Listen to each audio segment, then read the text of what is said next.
Alors l'épreuve du coronavirus, ces premiers jours de confinement, ça a été une expérience au départ du vide qui commençait à remplir la vie, à remplir l'emploi du temps, à remplir le corps.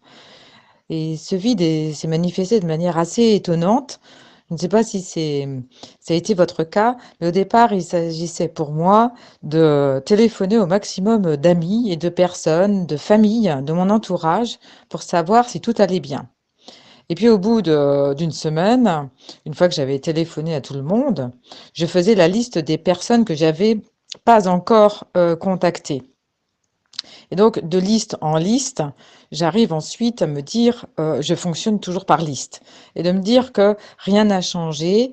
Ce qui est un repère pour moi, c'est la liste. Et ça prend un certain, sens de vide. C'est-à-dire, que finalement, une fois qu'on a contacté tout le monde et qu'on a fait le compte des personnes qui avaient attrapé le virus, de celles qui ne fallait pas, qui ne l'avaient pas, et puis, de devoir rappeler les personnes, qui l'avaient, le fait de ne pas pouvoir être, à leur côté, à aucun moment de se dire, «On va se donner rendez-vous, on va se revoir», il y a une sorte de vide. Le fait aussi de savoir qu'elles sont seules, que ces personnes sont seules, soit à l'hôpital, soit chez elles, et que leur entourage ne peut pas les aider. Ça crée aussi une sorte de vide. Euh, euh, c'est ce moment un petit peu de déprise qui est éprouvé. Il me semble davantage dans le corps que dans les tâches.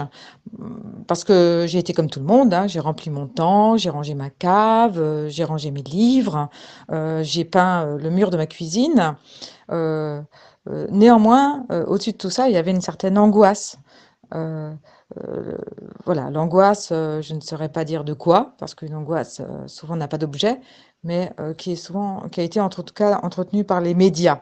Et je crois que les médias ont un rôle à jouer, et là, je trouve que le rôle qu'ils ont joué n'était pas nécessairement allant dans le bon sens. Je me suis tournée du coup vers des philosophes plus anciens.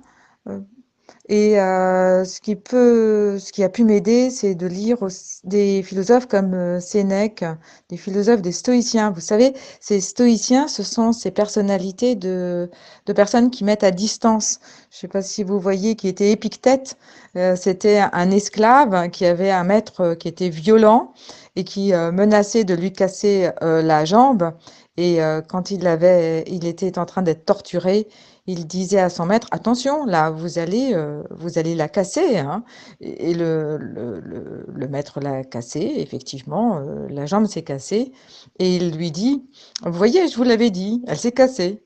Et cette distance-là, des stoïciens, peut-être que, voilà, nous enseigne, quelque chose, ou nous dit quelque chose, que on peut, par la pensée, être au-dessus de ce qu'on le ressent, ou de ce qu'on appréhende, de ce qu'on craint, heu dans nos représentations.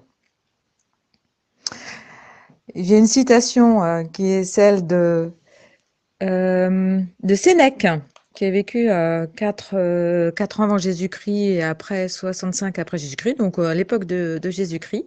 Il était précepteur de Néron, et il a écrit des lettres à Lucilius pour lui faire prendre conscience de la sagesse de la vie.